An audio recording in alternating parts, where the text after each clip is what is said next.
It is time to take a look at the biggest movie event of the year, Barbie. I know I'm 2 weeks late on talking about it, but with it reaching $1 billion probably by the time this video comes out, I think now's a pretty good time. If only they would use that money to pay their writers and actors a decent wage. I'm not going to go into this right now though, I deleted my Turning Red review for a reason. I'll start by giving my thoughts on Barbie as a brand. I don't know what to say about it, I'm clearly not the demographic for it. It's better than Bratz, I'll say that much. Barbie was popular enough to receive movies before. As you can probably guess, I haven't seen any of them. Not even the one that Harvey Weinstein appeared in. Wait, what? However, Warner Brothers decided to try its hand at giving us a live-action movie. I'm surprised it took this long. Normally I would not be even remotely excited for a Barbie movie, and there were multiple signs that pointed to this possibly being a mess. At first it sounded like an excuse to get a bunch of big celebrities together to pull people in to watch what looks like a glorified toy commercial. I know Lego Movie is really good, but I felt there was more creative potential with that one. Barbie just seems like something that would not translate that well in a theatrical movie, especially in live action. You'd have to be the best filmmaker ever to make this work. Yes! Greta Gerwig is the perfect choice to make something like this, considering she single-handedly directed two other masterpieces, Lady Bird and Little Women, both of which were nominated for Best Picture. Barbie is very different from those other two, but I knew she would be able to bring something interesting to the table with this one, with a satisfying script written by her and one of the co-writers of Madagascar 3. He also did Marriage Story, I guess, I don't know.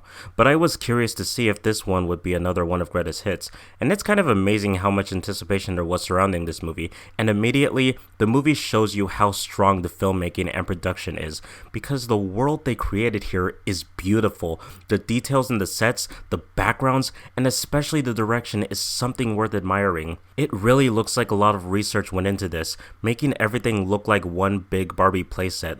The houses and props all look like giant toys, and the character acting reflects what it's like for children to play with them. This is what makes the over-the-top humor work. The dialogue is cheesy, but that's just the way kids make their dolls talk. And it's pretty funny most of the time, even matching the overall roughness and insanity children tend to have when playing with their dolls. I really appreciate the stylistic choices, as well as how colorful it looks. Giving it so much life, there was a clear vision. Everything is well thought out, making it a celebration of Barbie. The movie is very self-aware, allowing for a lot of fun moments, especially when it comes to the performances. Margot Robbie has always been a versatile actress, so it's no surprise that she plays the role of stereotypical Barbie really well here. Seeing as she is playing stereotypical Barbie, her over-the-top happiness is played to perfection, making her change of emotions as the film goes on have an impact as we can see it happening along with her. And while she's great, Ryan Gosling is outstanding. He knows the type of performance he needs to give, trying not to take it too seriously, but the right amount. He is clearly having a lot of fun, but I love Ryan Gosling ever since this video. I'm more about the Haunted Mansion. Ooh, Christmas time or regular time? No, I'm very upset about the Christmas time situation. Halloween? Jack? Yeah, You don't like Jack? I don't like it at all. Why? Because I think they should do it at Halloween. No, hold on a second. They do it at Halloween. They bring Christmas into Halloween. Yes.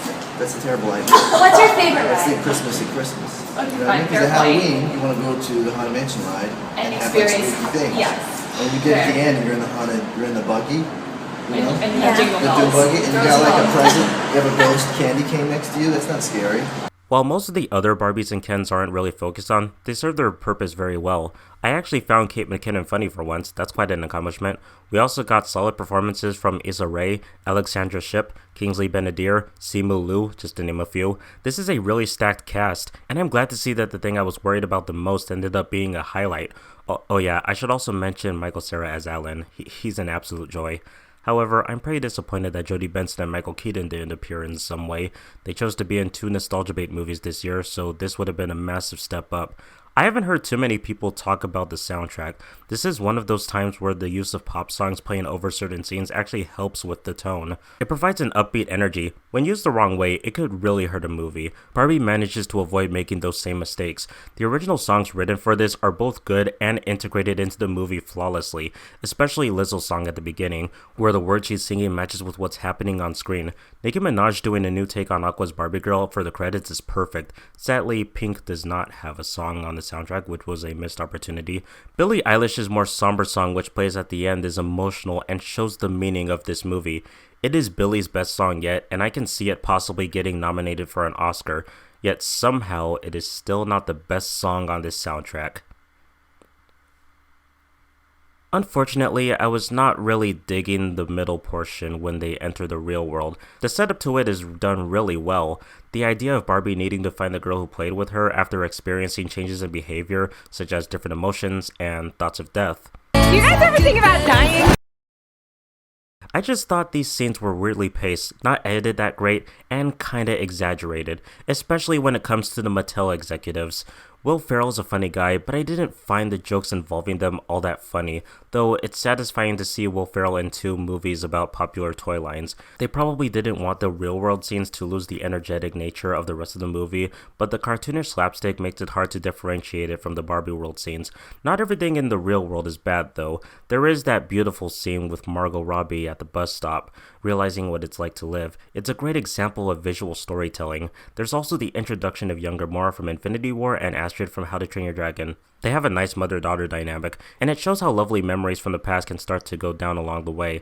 This isn't delved on as much as it should have been, though, as it moves on to being about something else. In fact, the daughter doesn't even do much for most of the third act. Same goes for the Mattel executives. They just appear a few times, but they aren't that prominent and, again, not very funny. I'm glad that the real world isn't the main setting. It saves it from being an Enchanted type film. The concept worked well in Enchanted, but you can only do so much with that idea that it can become tiring. The movie avoids cliches for the most part. It would often subvert them. There are many times when they could have gone an obvious route, such as a Barbie and Ken romance plotline. They avoid that in favor of saying that Ken doesn't need Barbie to be who he is, and Barbie doesn't need Ken to be who she is. It's one of those well-needed messages, along with the one about patriarchy. Speaking of which, let's talk about that. There has been outrage from a specific side about it being anti-man, and of course, woke.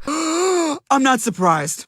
If you're one of those people, you might as well just admit that you're an idiot at this point, because I don't know how you can sit in a theater, watch it with your own 2 eyes, and walk away thinking that it's against men. It's not. It's against the system. It's telling us that one gender shouldn't rule over others. The point they're going for is not to make men seem inferior, but nah, any movie that tries to uplift women is enough to make a group mad. Grow up. This movie needed to be made for this specific reason. My only issue with the message is that the movie feels the need to constantly repeat it, but it's probably necessary in hindsight. America Ferrera delivers a really powerful speech, and seeing how the Barbies solve the situation is pretty clever and leads to some funny jokes. And it leads to the Kens having the beach off to end all beach off, which includes the best song in the movie. I'm just Ken. Where I see love, she sees a friend. They did not need to go as hard as it did with I'm Just Ken. It doesn't feel out of place at all. They made it fit with the action. I love that it turns into a music video. We've heard Ryan Gosling sing before, La La Land is a great example, but he must have been holding back because he went all in on this one. It's perfect character development for Ken, while also being such a fun scene that doesn't break the movie's pace. An overall masterpiece of a scene. I am surprised that the Barbie movie is not only great, but one of the best movies of the year. It's not at the level of Greta Gerwig's other movies, but it's still an example of how talented she is as a filmmaker, and why she is one of my favorite directors. Barbie isn't perfect, but it is such a fun, beautifully written, and emotional experience with excellent performances. And the fact that it did so well when it opened the same weekend as Christopher Nolan film is impressive. Yes, I waited until the end of the review to bring up Oppenheimer. I saw that too, and it was decent. Most of the first half wasn't keeping my interest. It didn't get very good until the third act. Robert Downey Jr. deserves an Oscar nomination, but I am not that eager to watch this again. Barbie, on the other hand, I've watched twice. I enjoyed it better on second viewing than I originally did, and I already really liked it the first time. Both this and Lego Movie are proof that you can make a movie about popular merchandise without making it a glorified commercial. Let's hope Mattel remembers that. Barbie is an excellent movie that will make you feel like you're in a Barbie world.